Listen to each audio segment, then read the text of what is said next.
Hello and welcome. My name is Rosie Cooke and I'm the Community Safety Projects Officer here at the Community Safety Partnership.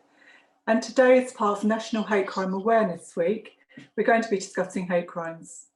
Hate crimes target the most vulnerable members of our society, many who feel they don't have a voice. So it's really important that we work together to raise awareness of these crimes and how they're investigated to empower the communities affected most by hate crime.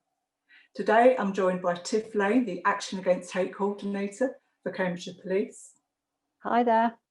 And thank you for joining me today. We've received quite a few questions on this topic, but one question that we've been asked the most seems to be, what is hate crime? Well, thank you for giving me this opportunity today.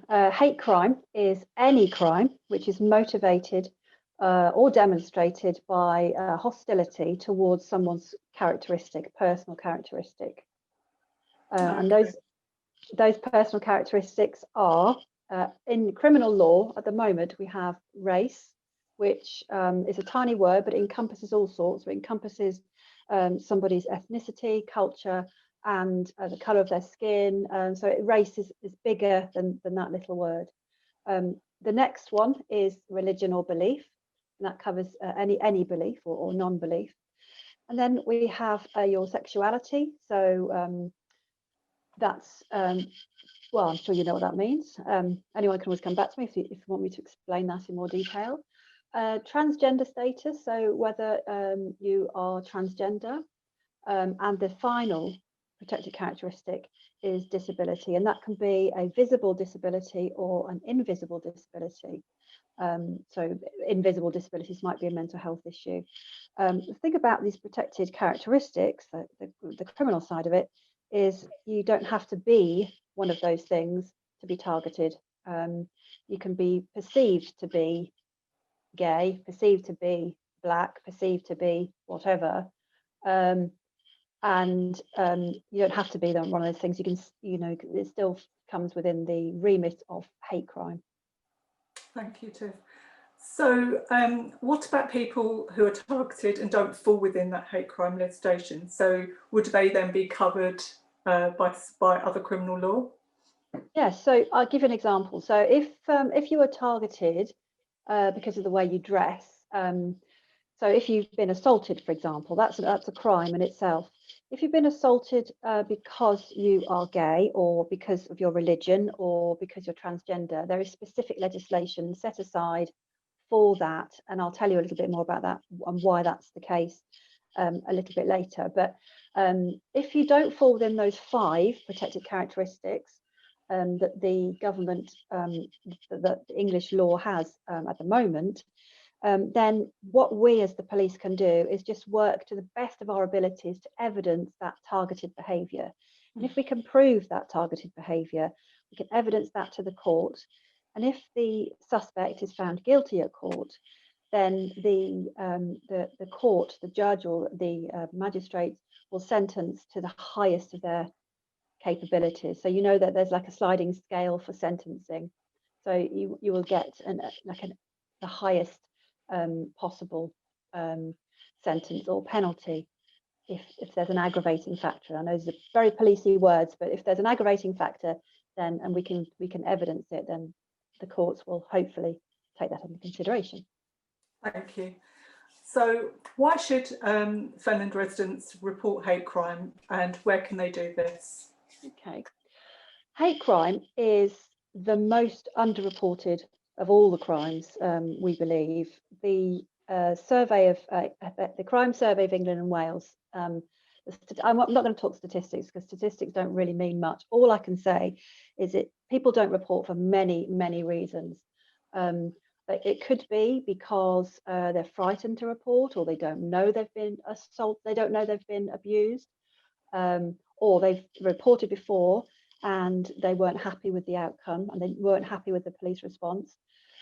The importance about reporting, well, if we as the police force don't know what's going on in our communities, we can't get the right resources to those communities. So even if you think it might be too little an incident, or you don't think it's significant enough, still let somebody know lovely if it could be the police.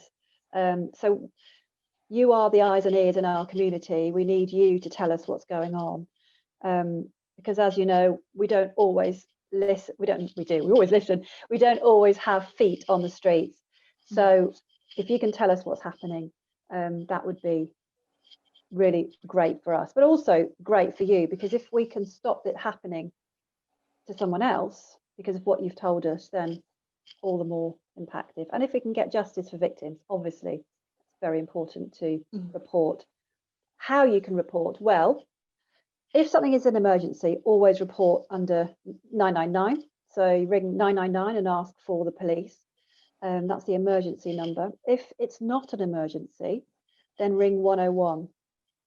And that might be difficult for some people. So what I would suggest is find a solution that suits you. So if you're deaf or if you have a learning disability, there's got to be a solution, and there is a solution for you. Sometimes people can find it easier to tell someone else to tell us. However it suits you, just please do it. So other options would be, we've got a chat line on the police internet website. We also have a third-party reporting tool, we call it, that's True Vision. So if you input True Vision into Google or whatever search engine you use, it should come back with reportit.org, and they have a red button you can press to report a hate crime, and that will come straight through to the police force. And in fact, I get to see those, so I know they come through. And finally, you can go through the council's website as well. They've got a button you can press. Excellent. So if somebody's made a report about hate crime, what happens if someone is found guilty? What are the next steps? What happens to that person? Okay, so in an investigation, what the police's role is to find evidence, put those bits of the jigsaw puzzle together. So we'll probably take a statement from you, interview that person if we know who they are. So if we have enough evidence, we take that to the Crown Prosecution Service, and they are the people that decide whether or not we have enough evidence to charge someone. So if they decide there's enough evidence to charge, then that person, we call them the suspect, then they will be sent to court, and the courts decide what happens next. So depending on whether it's a magistrate or whether it's a Crown Court, usually it's a Crown Court, then there's a trial, and at the end of the trial, the jury decide whether or not the suspect is guilty beyond reasonable doubt. And if they decide that the suspect is guilty beyond reasonable doubt, then the judge gets to decide what the penalty is. And in the case of a hate crime, like I said before, with this aggravating factor, these words, these very policey words, we can, when we evidence that in a case of a hate crime, the judge will take that into consideration and sentence. They have an enhanced sentence, as we call it, so an addition to an ordinary sentence because of the aggravating factor. Now, some people aren't sure why that happens, but let me just explain.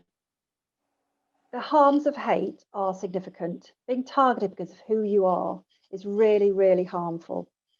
So that's why we have legislation to enhance sentences, and also the court have the power to make a public statement so everybody knows that it's just not tolerated. That sort of thought, that sort of action is not tolerated in modern society and needs to be stamped out. So that's why we have this powerful legislation, and the courts can do these things because of the harms that hate have on individuals and communities.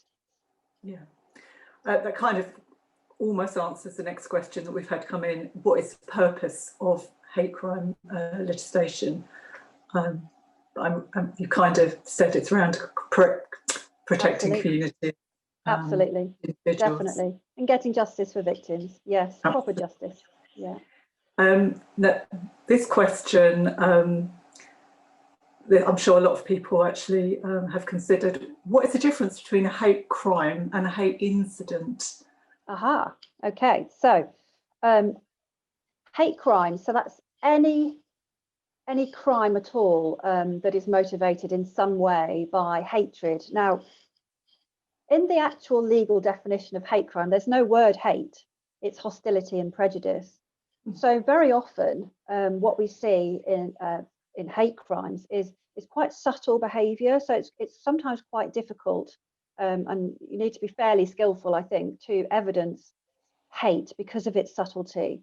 It could be ill will, it could be ill feeling, it could be spitefulness. It doesn't have to be full blown screaming, shouting, sort of things that you might, think comes to mind when you talk about hate.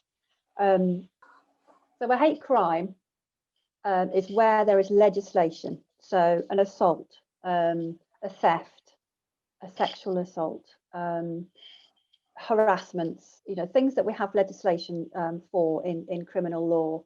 So a hate incident is where there's something has happened, but there's no legislation, there's no crime committed. These are things that happen to people so regularly that some people just tolerate it. Some people are like a sponge and they soak it all up, and then one day that last drop makes the sponge explode, and that's the day they phone the police. On that day, that might have been an incident.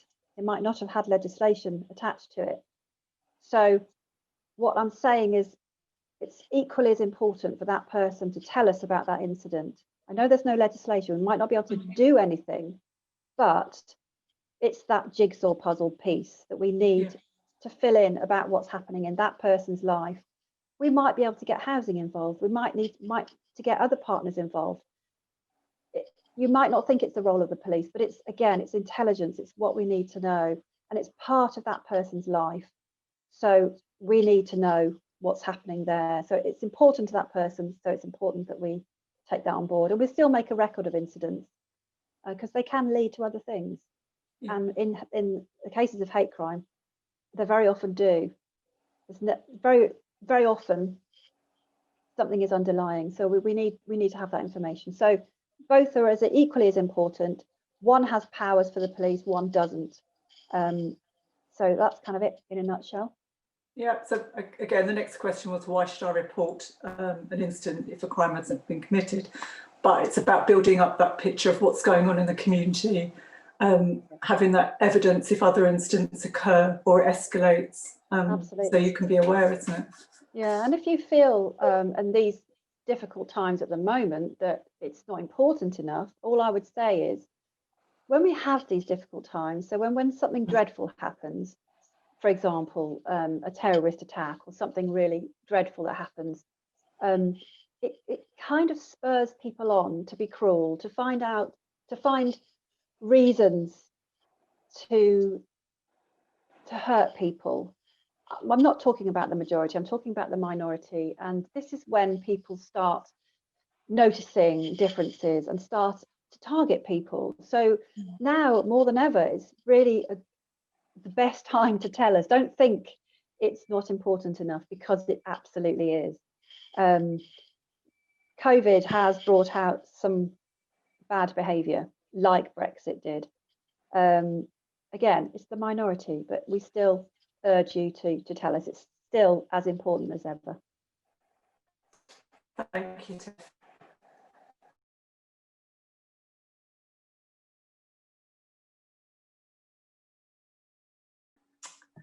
At this time, I'm also joined by David Bailey, the Fenland District Council's Travel and Diversity Manager, to discuss some of the issues that are specific to Fenland when it comes to hate crimes. David, thank you for joining us today. Pleasure, thank you. Yeah, we got a cat coming through. Excellent. Sorry about that. David, what challenges does Fenland face in particular when it comes to hate crime? I think that Fenland face a number of challenges, Rosie.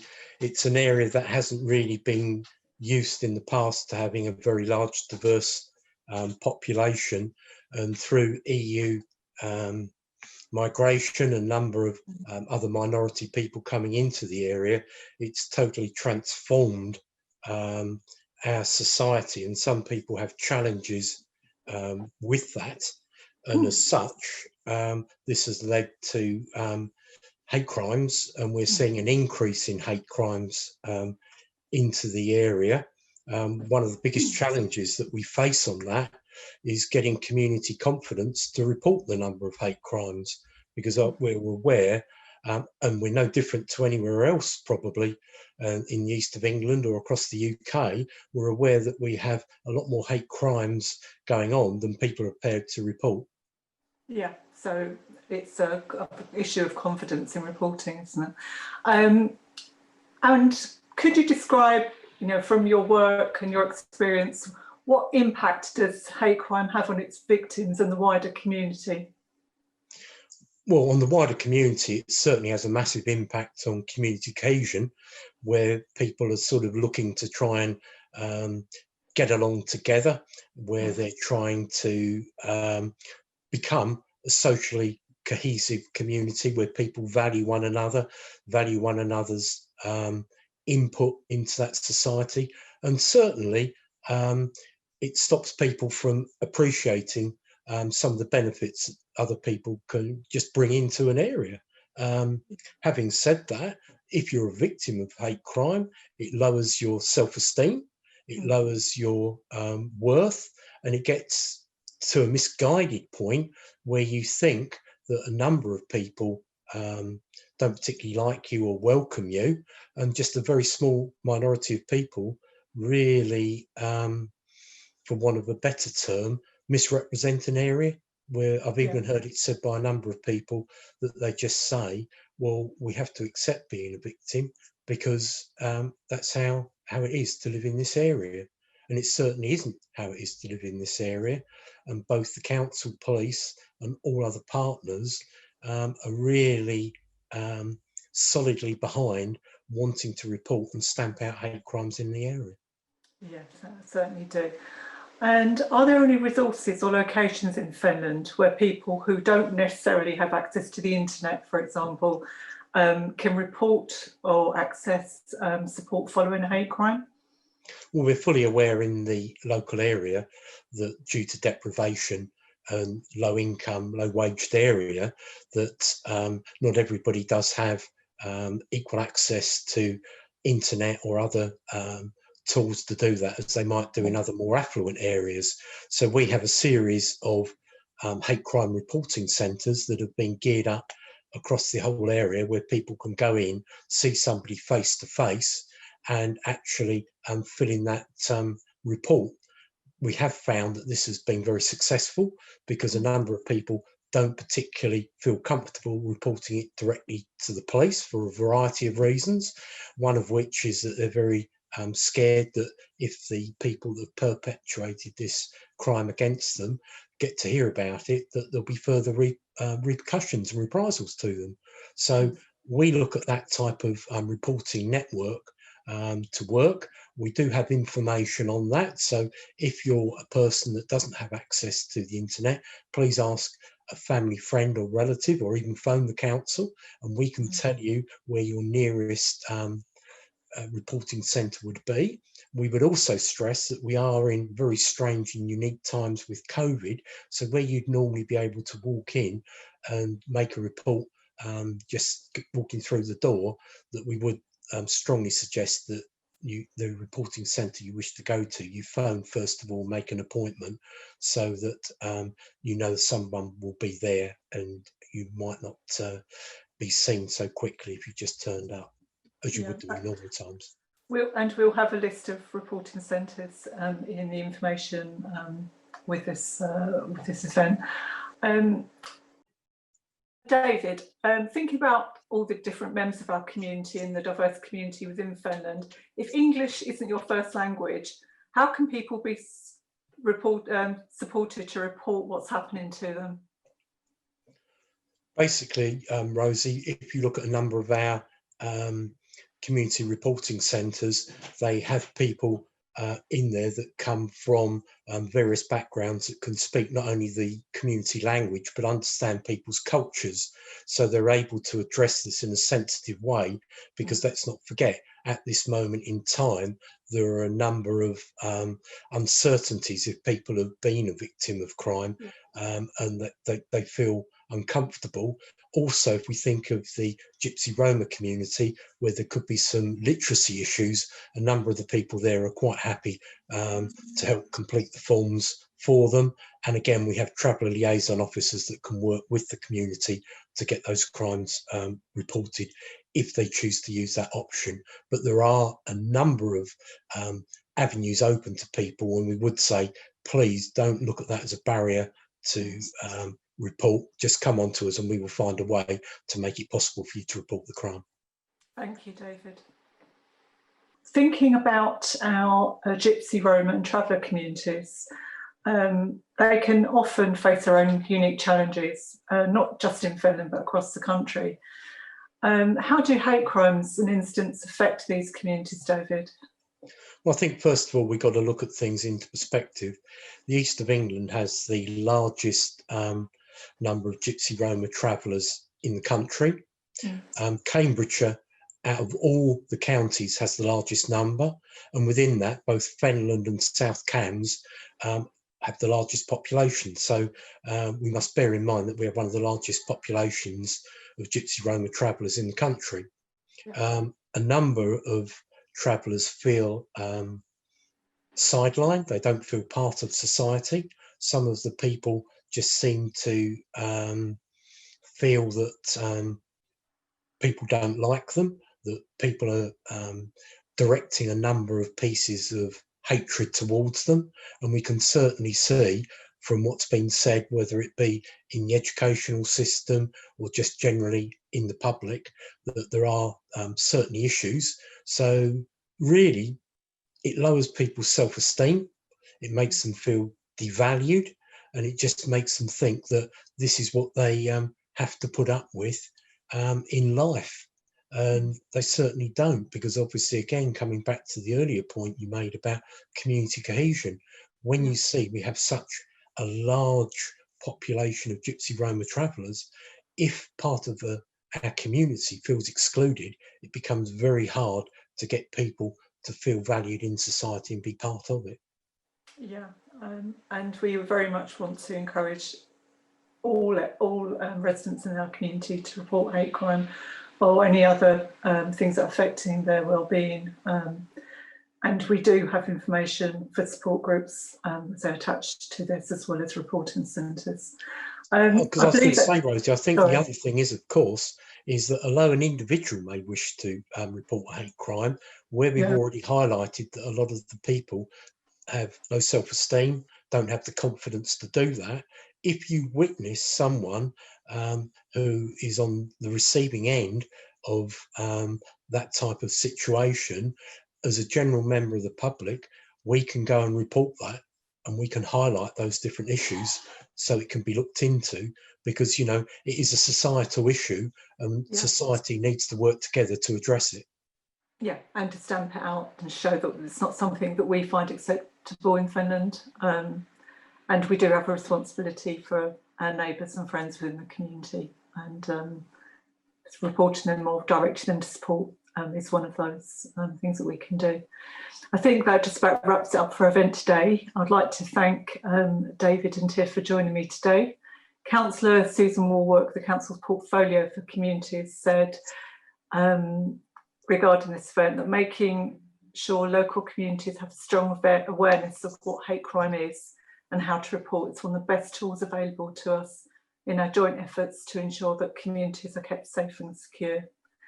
And this is something that Councillor Warwick strongly supports. We would just encourage anyone who thinks they've witnessed hate crime or is unsure whether they're a victim themselves, just to come forward and seek support and to talk that over. Our next event is the topic for domestic abuse and will be taking place in November. So if you have any questions on domestic abuse that you'd like to ask a panel of experts, then you can submit these through our SurveyMonkey form. The link is available in the description. And if you'd like to see more of what we do here at the Community Safety Partnership, you can follow us at Twitter at Fenland CSP. And you can also subscribe to us here on our YouTube channel to see future events. Until then, take care and we'll see you soon.